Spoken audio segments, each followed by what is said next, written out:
Oh, hello, it's me, your friendly neighborhood William C. Fox. And there's a couple reasons I wanted to make this video about what I'm reading right now. One is because it's been a couple months, I think, and I wanted to give an update on what I've been reading. And I have some exciting news. I actually have a theme for my reading for 2025 finally.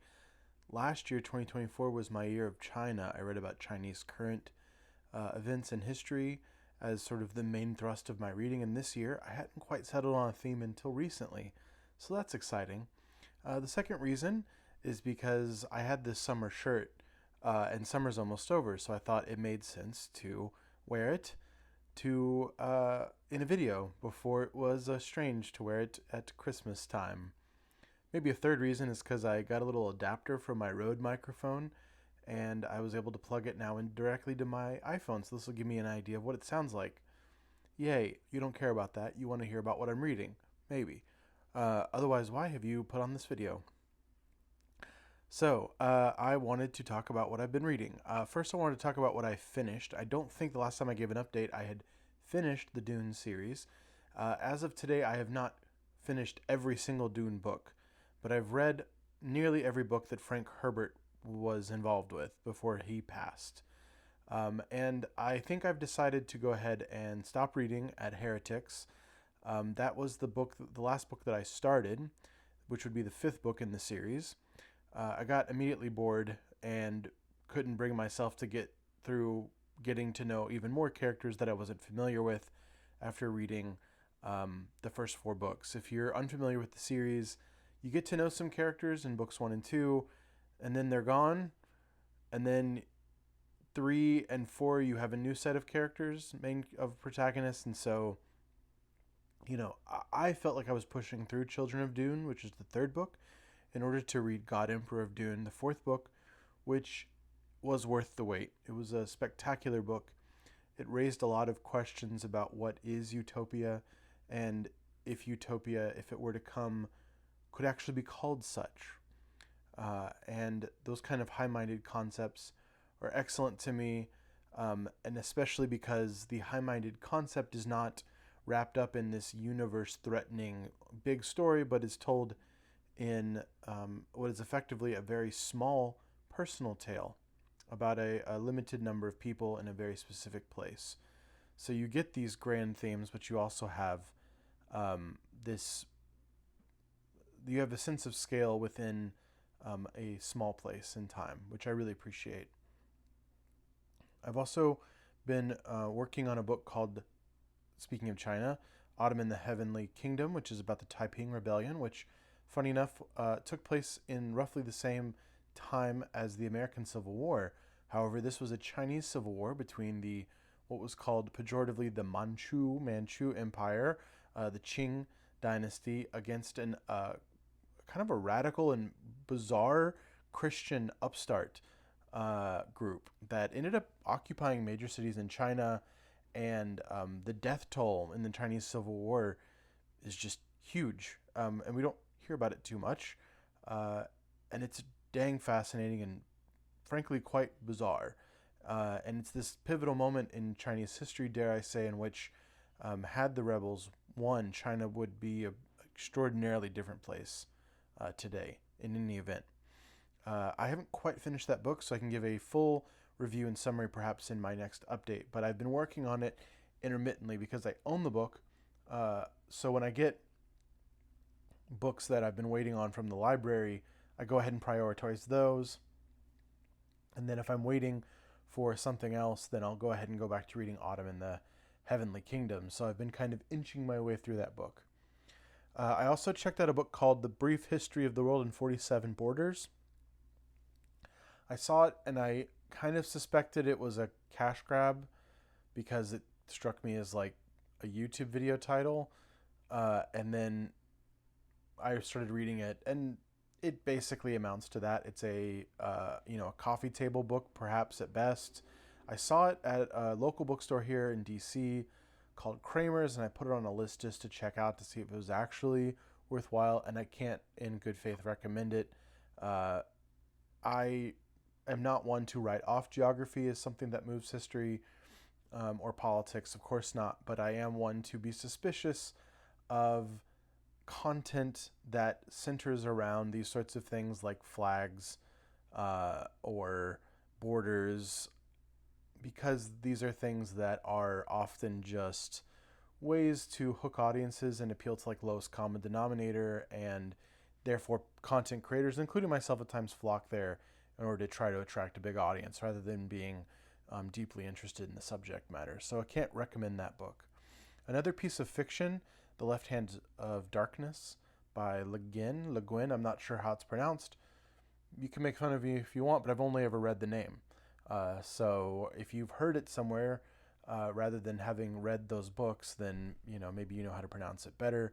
I'm enjoying the book, though. Another book by a different book by Isaac Asimov that I'm going to talk about in a second, I enjoyed a little bit more, at least so far.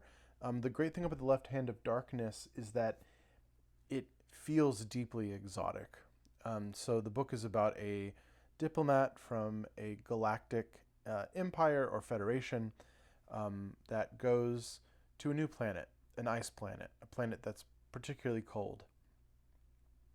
But the people on this planet are extremely different culturally, and even biologically. They've evolved to be androgynous. And the book has a lot of slang it doesn't explain, and it has a lot of interesting bits that really you have to pay attention. And maybe that's why I've enjoyed it less than this other book by Asimov I'm going to bring up, because, well, you really have to zone in. You have to be like present and ready to hear. But it's really interesting. I'm not knocking it at all. I'm going to probably read the next in the series. Because it is so foreign and so different, it really takes you to a different place. And I can see why it has such great appeal, but more on that in a future update when I've gotten more used to the series and more used to the writing. Here's a work of nonfiction, another one on China, The Party's Interests Come First by Torigian. And actually, I'm going to review that one next time because I've just got my copy. But the reason I'm bringing it up is because I'm excited to read it. It is another book about China, and it is about the father of Xi Jinping. And the reason that's so interesting, because generally, one of the things I like least about biography is that often chapter one will be about the notable historical person's parents and maybe even great-grandparents or something and what they did. And I'll just be blunt, like whether James Madison's great-great-grandfather was a cobbler, I don't give a shit. And I and if it's like, oh, when so-and-so historical figure was born, his mother thought he was the, quote, cutest bundle of joy. Like, again, don't give a shit. Don't care. Can't care. One sentence just giving biographical details. If the historical figure's parents had a great work ethic and that had to do with their Protestantism, of course that's relevant. But like in general, I just don't care. However, I'm reading this book on Xi Jinping's father because he is interesting. He was a high-ranking member of the party that was purged during the Cultural Revolution of Mao Zedong, and that had implications for Xi Jinping himself, how he sees politics, and also how he utilizes the legacy of Mao in building his China dream. So Mao is someone who's willing to, Xi Jinping is someone who's willing to use China's history as a way of legitimizing the party's rule. So he's willing to go with Mao when it's useful. He's willing to talk about Deng Xiaoping when it's useful. He's willing to talk about his predecessors like Jiang Zemin or Hu Jintao when it's useful. Even Confucius has a place in the narrative of Xi Jinping as long as they're used selectively to build the power of the party. Now that seems quite logical, but Maoism to a great extent was about tearing down everything that had come before. Nothing was relevant to Mao because tradition in that Marxist-Leninist context is to be written off as the past, and everything that's built new towards communism is the good, is what matters. It's building socialism now, today. So build your giant practical buildings, build your factories, tear down your old palaces. Those are symbols of the past. And so it does contrast someone like Mao from a more current person like Xi Jinping. So therefore, it is interesting to me to hear about Xi Jinping's father, who is this interface for Xi Jinping with the Mao era. So I'm reading that book. I can't wait to tell you more about it. I'm also about halfway through. I've actually checked this book out multiple times and had to return it and then put a hold on it again. Diplomacy by Henry Kissinger. Not because I think Henry Kissinger is a saint. I think he's a war criminal, but I do think he had a very fascinating mind and a good grasp on some of the realities of foreign policy. And if you're looking for explanations on what diplomacy looked like prior to the 20th century and then how it developed through the 20th century to bring us back to a multipolar great powers era that we're currently experiencing, I think it makes a lot of sense because he was writing from the context of a 20th century diplomacy which looked extremely different and unique. A lot of that had to do with the way that sovereignty of nations and the family of nations, I forget what the word, society of nations, that were birthed through the influence of Woodrow Wilson and the Treaty of Versailles, how that contrasted with the great power politics and the realpolitik of someone like Bismarck, or the Peace of Westphalia, some of these origins of modern diplomacy. I think this book gives a great overview. And I also read Kissinger's On China, which does a lot to explain the thinking of China on the world stage. And, you know, it does lend itself to some of the cliches, like that China's a wait and see kind of place with like intergenerational strategy as opposed to the West and America in particular, which thinks in terms of interest on a much shorter scale. But in general, it's a book with lots of good insights. We're talking about the person who basically thawed diplomacy between China and the U.S. and had Richard Nixon go to China and normalize relations at a period when you'd think that would be nearly impossible. And he did so at a moment when it was advantageous to U.S. interest to open up that diplomacy with China, even though someone like Nixon would have been some of the most anti-communist, would represent some of the most anti-communist politics of the era. But he would do that in order to put a wedge between China, or to worsen the wedge between China and the Soviet Union. So it's an interesting book as well that I would recommend. Let's go back to fiction for the moment. In addition to Dune and the Left Hand of Darkness, I read Foundation by Isaac Asimov, another piece of science fiction from the 60s. Let me just say right off the bat that there's basically not a single woman in this whole book. I think there's one concubine that's referenced, and that's about it.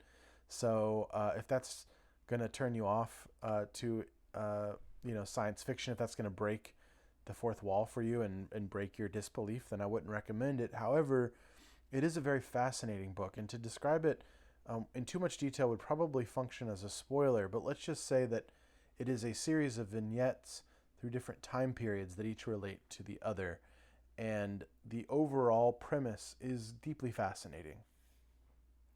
I enjoyed it, and as you can tell, I'm kind of moving into the classics of science fiction, which, you know, in and of itself might have been the theme of this year, but I decided on something else, which is that citizenship is the theme of my 2025 reading. And the first thing that I was reading on citizenship was not a book, but rather a lengthier writing by Henry David Thoreau on civil disobedience. And the reason I'm going into this thematic area for the rest of the year, reading about the concept of citizenship, is because I want to explore that on my Substack, and that's probably where you're seeing this. The reason that that's interested me so much is I feel that we are in an era in which we have lost touch with civics, and I don't think that's a very controversial take. And I'd like to explore the possibility of making the world a better place through citizenship, if such a thing is possible, which means compiling what different people have thought about the concept of being a citizen. Getting a phone call. Let me just reject that real quick. So on that note, I have when you look at Henry David Thoreau, this is someone who he was so dedicated to his country and to justice that it clearly pained him. And even though, you know, part of his thesis was like, if the system is broken, don't participate in it, which in civil disobedience, he goes to prison for not paying his taxes, for withholding his taxes, because he wants the government to pursue justice, and it's not. So he says, I disavow you. I don't participate. But if you really read deep down, you know that Henry David Thoreau was a proud American, and clearly part of his protest was like, I want this place. I'm so deeply invested in this place that I'll go to jail to try to make it a better place, right? And so I thought a good contrast for him would be the Bolsheviks, which I know is a little bit out of left field, but part of the premise of international communism is that it's cosmopolitan. That is, that it is not tied directly to a nation state or the idea of country. And the idea of patriotism to a Marxist is a bit of a stretch. You hear Marxists say, well, if you're from somewhere and you want to be a little bit proud of whatever your sports team or your local cuisine or language traditions, no problem with that. But international communism is just that your links to your class, be it proletariat, bourgeoisie, will be more determinative of your worldview than place. And that place is ultimately far down the totem pole of importance in a Marxist worldview. So, that's part of why Stalin was seen as such a grand betrayer of the revolution at times, because, of course, he championed the idea of socialism in one country. When it became clear that the global workers' revolution, the global workers' revolt, was not going to follow, at least not closely on the heels of the Bolshevik Revolution.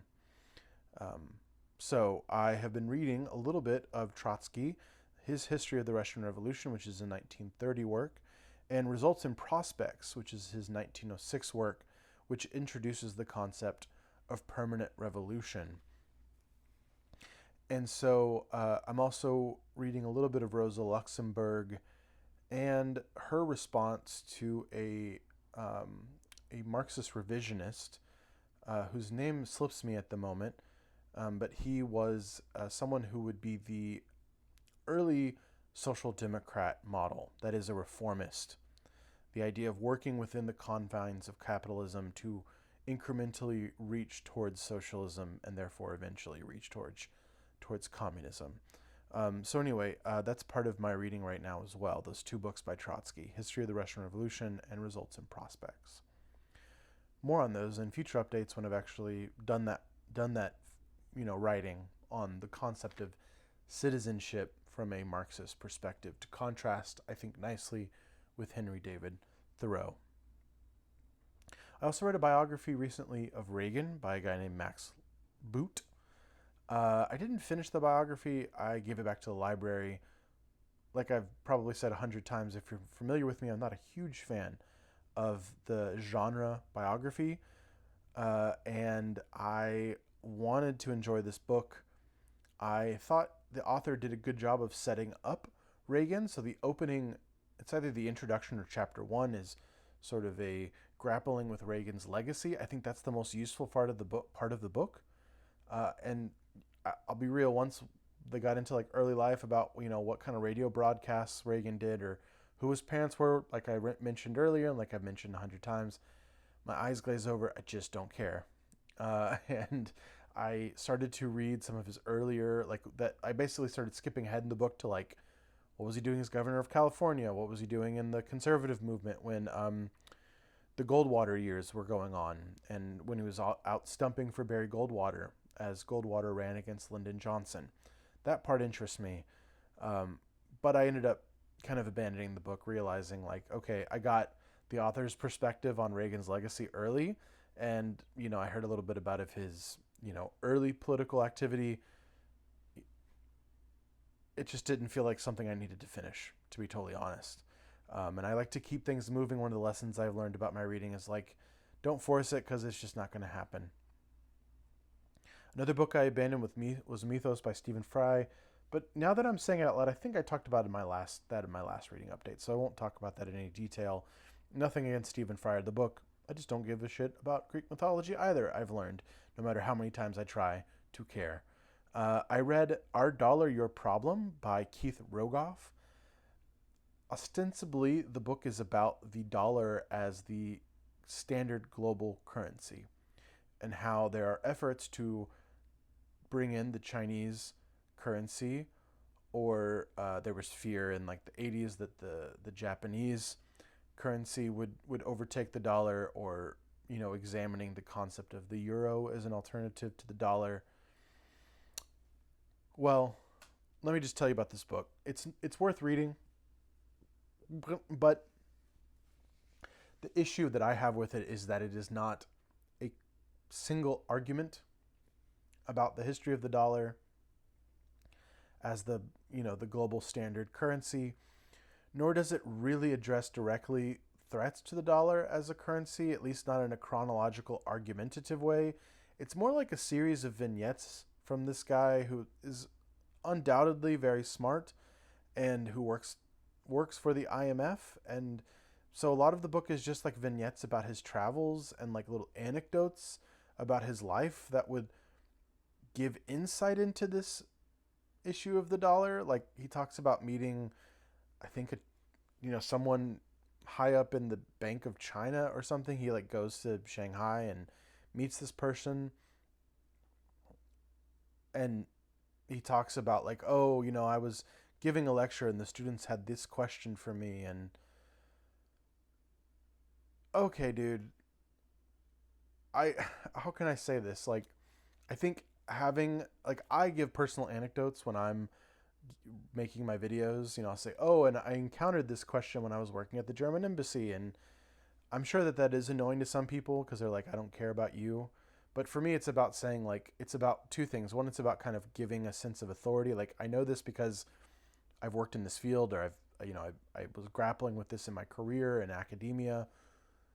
So I think it's relevant to it. It gives a personal touch. So I'm not knocking the concept of giving little vignettes of your life and relating that to like bigger questions of this history of the dollar. But man, oh man, I think it leans a little too far in that direction, where it actually reads more like, here's what I was up to since the last time I published a book, rather than like, here's a coherent argument. So the book is great for like airport reading. It's worth checking out from your library, but I certainly wouldn't keep it on my shelf because I don't think that it's really a coherent argument. It's more of a series of vignettes of this guy interspersed with some good information. Last, I want to talk about The Siren's Call by Chris Hayes. This fits into a larger group of books that I will identify as like attention books and medium books, as in like ways of giving information and content. So Medium is the Message by McLuhan, Amusing Ourselves to Death by Neil Postman. I would actually include Bowling Alone in that by Putnam. It's not about attention, but it is about sort of the decline of civics and what does it mean to participate in a society where we're all becoming more isolated. I think the reason it fits in is because Putnam identifies the decline of analog interactions that we have as citizens, and that's a bit like what Neil Postman is referring to in his book and McLuhan.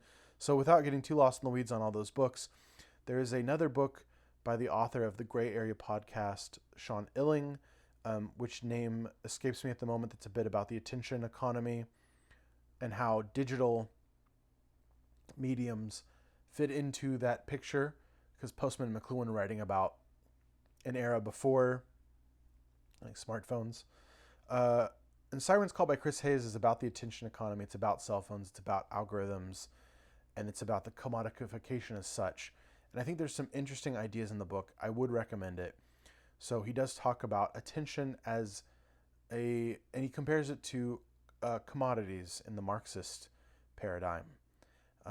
And the book itself, I think, strikes that personal vignette, that balance better. Obviously, Chris Hayes is not a subject matter expert, but rather a cable news host. But in that sense, he does know a lot about what it means to capture attention and hold it. and I found it interesting. I actually worked for NBC News for a little bit. I did a summer internship at Meet the Press, and so um, I had a little perspective about what hosts of NBC programs were going through, um, and that was for the Sunday show. In my case, in Hayes, for Hayes, it's about a primetime slot in the evenings on MSNBC. And anyway, I think the book is worth reading if you're interested in the attention economy and being a person who navigates digital spaces with a little bit of mindfulness and suspicion about what it might be doing to our brains. I think it's worth a read. Okay, I think that's everything. There's another phone call. So I hope you have a great day. Heads held high, happy warriors. Later, y'all.